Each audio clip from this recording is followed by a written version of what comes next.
Di episode kali ini, Marhaban akan mengajak ke salah satu tempat wisata kuliner halal di Magelang, Jawa Tengah.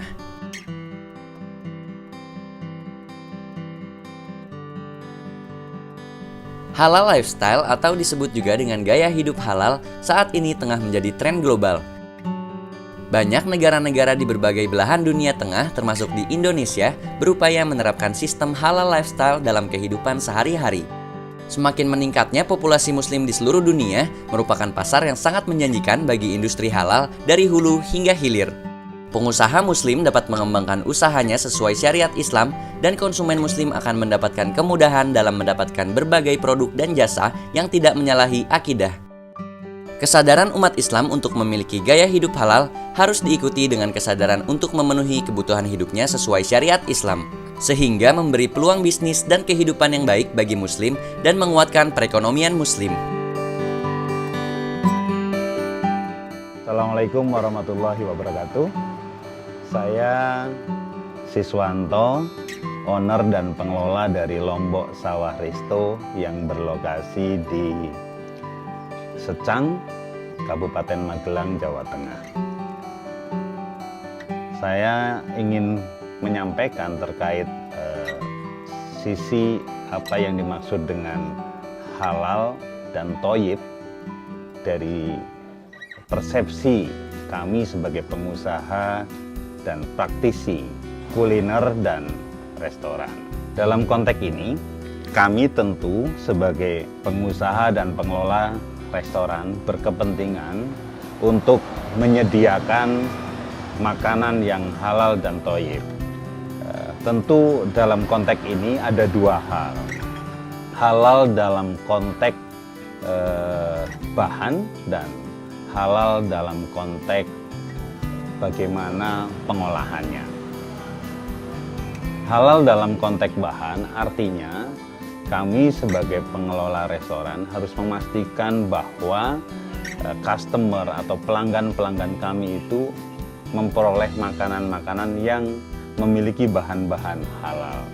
Artinya tidak tercampur dari bahan-bahan yang secara syar'i itu diharamkan oleh Islam. Kemudian dalam konteks pengolahan, artinya kami restoran itu harus juga mengolah dengan cara-cara yang benar sesuai dengan apa yang dituntunkan oleh Islam. Kenapa halal itu menjadi fokus utama kami? Karena itu bagian dari service excellence, bahwa customer itu harus mendapatkan haknya memperoleh makanan-makanan yang bisa dipertanggungjawabkan secara akidah. Artinya halal secara hukum yang sudah kita sepakati di dalam Islam. Kemudian thoyyib. Thoyyib itu artinya bahwa makanan itu harus baik. Baik dari sisi bahannya. Bahannya itu belum tercampur dengan konteks bahwa makanan itu berbahan masih layak untuk dikonsumsi. Dalam bahasa awamnya tentu sehat dari sisi bahan. Kemudian thoyyib dari sisi pengolahan artinya bahwa dalam proses pengolahan itu betul-betul melalui proses analisis kesehatan itu memenuhi. Dalam arti komponen-komponen dalam bahan makanan itu melalui proses pemasakan yang benar itu tidak rusak. Kemudian zat-zat yang memang dibutuhkan oleh tubuh dari makanan itu masih bisa dikonsumsi secara baik sehingga konsumen itu tidak hanya mendapatkan makanan itu dalam konteks untuk sekedar kenyang, tapi makanan itu benar-benar healthy, memenuhi standar-standar kesehatan. Bersih, sehat itu menjadi komponen terpenting dari apa itu yang disebut dengan thoyyib. Artinya ketika kami mengedepankan sisi itu diharapkan konsumen akan merasa puas. Kemudian ke depan image restoran-restoran yang memang menyediakan makanan-makanan halal itu juga menjadi lebih positif sehingga customer diuntungkan dalam hal itu. Tingginya potensi pasar produk halal, sertifikasi halal menjadi sangat penting.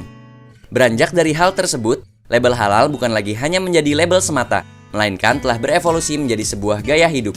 Tren halal lifestyle dunia juga merupakan salah satu bentuk ketakwaan, karena menunjukkan bagaimana orang hidup, bekerja, bertingkah laku, dan memilih makanan untuk dikonsumsinya.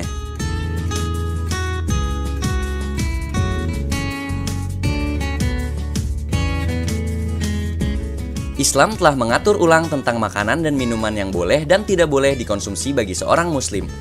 Makanan yang boleh dikonsumsi disebut sebagai makanan halal, dan sebaliknya adalah makanan haram. Makanan yang halal ini dapat dilihat dari zatnya, cara mendapatkannya, dan proses pengolahannya. Halal zatnya berarti makanan yang tidak mengandung zat-zat yang jelas diharamkan oleh Allah Subhanahu wa Ta'ala dalam Al-Quran. Halal dilihat dari cara mendapatkannya berarti makanan tersebut diperoleh dengan cara yang baik, bukan hasil mencuri, menipu, merampok, atau korupsi.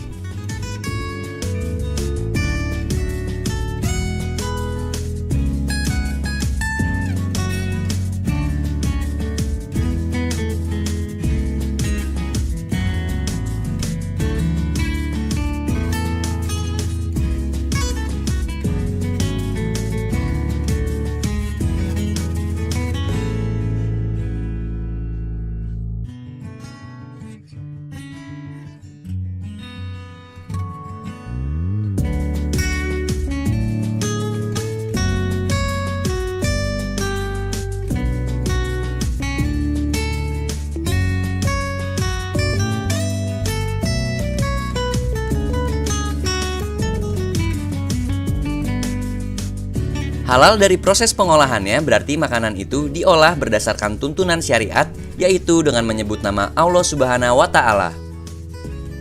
Allah Subhanahu wa Ta'ala memerintahkan untuk tidak memakan makanan haram, sebab itu membahayakan jasmani dan rohani.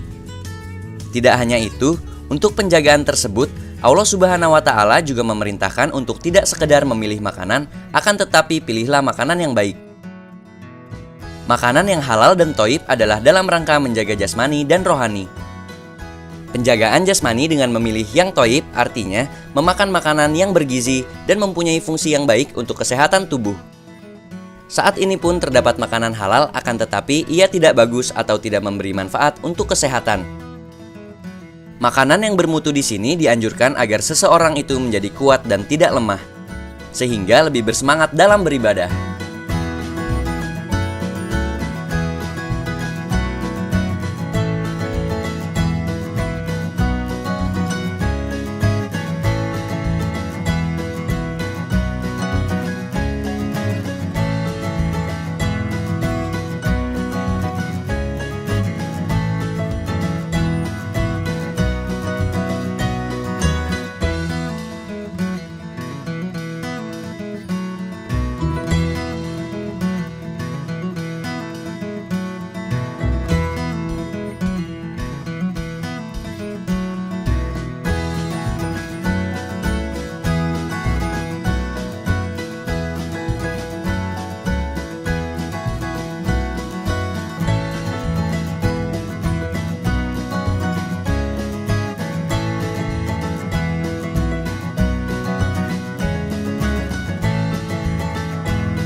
Assalamualaikum warahmatullahi wabarakatuh.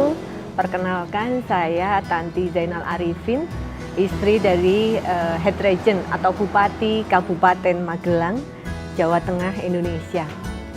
Saat ini saya sedang berada di Resto Lombok Sawah yang bertempat di Kecamatan Secang, Kabupaten Magelang, Jawa Tengah, Indonesia.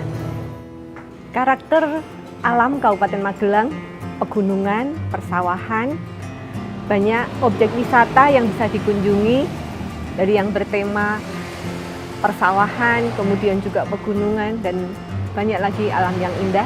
Dan termasuk juga adalah situs-situs budaya, situs sejarah seperti Candi Borobudur, Candi Pawon, Candi Ngawen, dan masih banyak lagi candi-candi yang lainnya yang memiliki nilai sejarah di Indonesia. Tentang halal tourism yang saat ini ada, kami selaku pemangku kepentingan di Kabupaten Magelang sangat mendukung hal itu. Dimulai dari proses awal, baik dari kuliner maupun juga dari sisi bisnis, ini harus mengandung nilai-nilai yang insya Allah kehalalannya dan ketoyibannya bisa kita kedepankan. Halal di sini dari sisi proses pembuatannya, dari sisi bahannya, misalnya unggas, dari sisi penyembelihannya, ini betul-betul sesuai syariat. Kemudian juga dalam proses memasaknya, ini betul-betul higienis, dan dalam sisi tampilannya pada saat disajikan, ini para pelayan atau waiters yang di sini ini menampilkan suasana, kemudian juga budaya-budaya yang Islami, sehingga ini saling mendukung antara apa yang disajikan dengan bagaimana menyajikannya. Jadi halal adalah suatu kolaborasi antara bagaimana kita mengedepankan nilai-nilai Islami, baik dari sisi bahan, material, maupun dari sisi perilaku. Halal lifestyle adalah di mana gaya hidup kita mencerminkan nilai-nilai kehalalan, mencerminkan nilai-nilai Islami yang ada, baik dari sisi perilaku kita maupun dari sisi bagaimana kita mengelola suatu entitas bisnis yang ada. Sehingga apa yang dilakukan ini bisa tercermin menjadi satu kesatuan, yaitu halal lifestyle.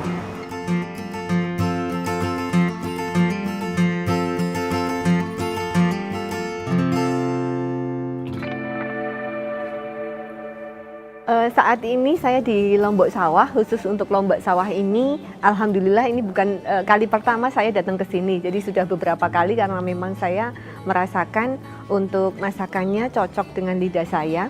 Dan kemudian variasi-variasi menu yang ditampilkan juga cukup variatif, baik untuk menu lauknya, kemudian juga menu untuk minuman dan sebagainya. Ini yang ditampilkan adalah ingkung kremes, ini dengan ayam Jawa, dan juga nila, ikan nila madu. Dan yang menjadi khas adalah minumannya, ini adalah minuman wedang Lombok Sawah. Minum khas ini jadi ada banyak rempah-rempah. Di sini ada 8 atau 9 macam kombinasi. Ada serai, kemudian ada lemon, kemudian ada daun kemangi, kayu manis, dan sebagainya, yang pastinya akan menghasilkan cita rasa yang khas dari wedang Lombok Sawah ini. Tetap saksikan Marhaban.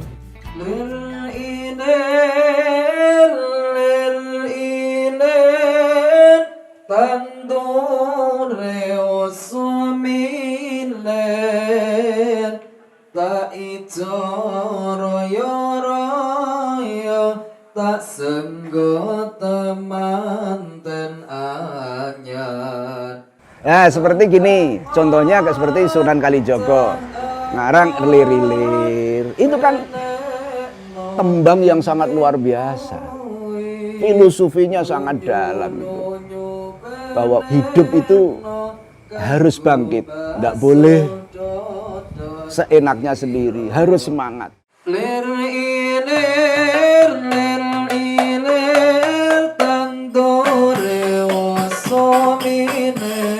Lir-lir, tandure wis sumilir, tak ijuru yoro yo tak sengguh temanten anyar. Semangatnya itu seperti pengantin baru orang hidup itu.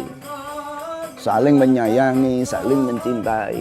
Harus hidup itu penuh dengan semangat. Cahangon, penekno blimbing kuwi. Siapapun orang mengembala itu boleh. Pejabat rakyat, presiden, polisi, siapa pengusaha boleh. Karena itu pada hakikatnya Pak, siapa yang bisa ngomong terhadap nafsunya sendiri, jangan kita umbar. Kamu bisa mengendalikan nafsu kamu sendiri enggak? Penekno blimbing kuwi, panjatlah blimbing itu. Blimbing itu ada berapa ujungnya? 5. Artinya Rukun Islam itu 5 itu jalankan. Lunyu-lunyu penekan. Suka duka. Sholat berapa waktu? Sehari berapa waktu? 5 waktunya ya jalankan. Miskin kaya kamu sholat. Untung rugi kamu tetap sholat. Suka atau duka kamu tetap sholat. Lunyu-lunyu penekan. Sekalipun susah apa tetap tahu panjang. Ada nggak ini belimbing kok pojoknya hanya 4? Ini biasanya nggak Jumatan, ini biasanya dimakan kelelawar itu ya. Atau mungkin subuhnya hilang gitu. Lunyu-lunyu peneken kanggo masuh dodot iro untuk mencuci badanmu. Karena kamu rajin sholat otomatis akan diampuni dosanya oleh Allah. Air sari blimbing 5 waktu ini yang setelah kamu resapi betul dari sholat itu. Karena sholat itu endingnya tanha anil fakhsya'i wal munkar, bisa mencegah dari hal yang keji dan mungkar. Plenekno blimbing kuwi lunyu-lunyu ben kanggo masuh dodotiro. Dodotiro kumitir bedaing pinggir. Manusia itu punya sifat pelupa, lalai. Al-insan mahalul khata' wan nisyan, tempatnya salah dan lupa. Ya lupa ndak apa-apa. Ibaratnya kumitir bedaing pinggir. Kamu kalau punya dosa sedikit, segeralah minta maaf. Ndang dondomi, ndang jelumati. Dondomi jelumati, ndang segera ditambah lagi. Jangan nanti nambahnya nunggu kalau sudah sobek. Nah, jangan kamu nunggu kalau sudah dosanya besar baru minta maaf. Fatubu ila bari'ikum faktulu anfusakum. Segeralah bertobat kamu. Bunuhlah nafsu yang mengajak kamu ke jalan yang jelek. Kanggo sebo mengko sore. Sebo mengko sore itu apa? Sowan kehadirat Sang Pencipta. Mumpung jembar kalangane, padang rembulane, masih ada kesempatan untuk beribadah, masih ada kesempatan untuk belajar, masih ada kesempatan untuk bertanya. Sowan kepada Allah menghadap Allah dengan sorak-sorak huri atau iya? Iya, karena apa? Matinya bahagia. Husnul khatimah. Jadilah Anda manusia yang apabila dilahirkan menangis, sedang orang-orang di sekelilingmu tertawa riang. Tetapi kalau Anda mati, orang-orang di sekelilingmu menangis tetapi Anda tertawa senang. Loh, kalau ada bayi lahir menangis, yang di sekelilingnya bahagia enggak?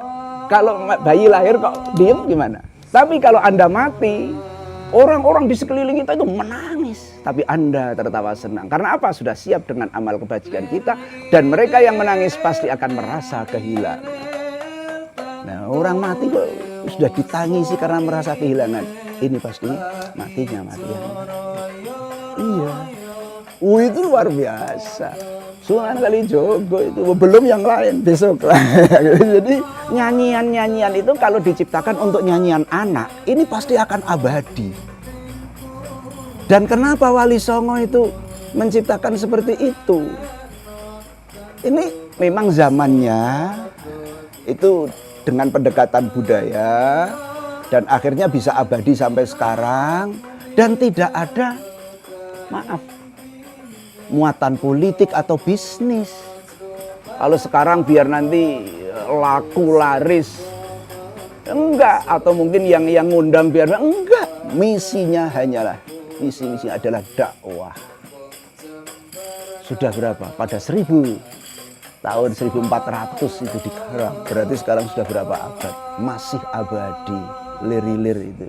Nah, sekarang itu saya mengatakan orang itu lupa tujuan. Gini, musik atau lagu itu kan hanyalah perantaraan, bukan tujuan, media. Tujuannya pendekatan kepada Sang Khalik. Ibarat orang mau memetik buah, mangga atau yang lain. Kok nggak bisa manjat? Ini pasti pakai genter atau galah. Tapi tujuan utama apa? Memetik, bukan main galah. Tapi sekarang banyak yang enggak asik main galah, enggak berhasil buah mangga. Karena apa?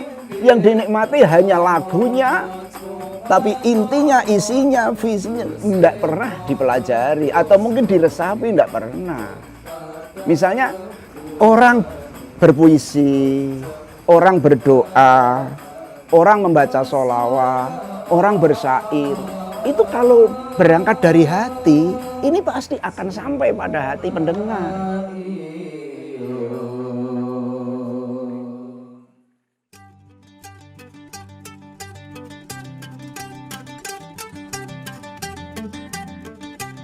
Sampailah kita di penghujung acara Marhaban episode kali ini. Sungguh sebuah pengalaman menarik yang bisa memberikan kita berbagai macam wawasan serta pengetahuan tentang sejarah perkembangan Islam di kota Magelang ini.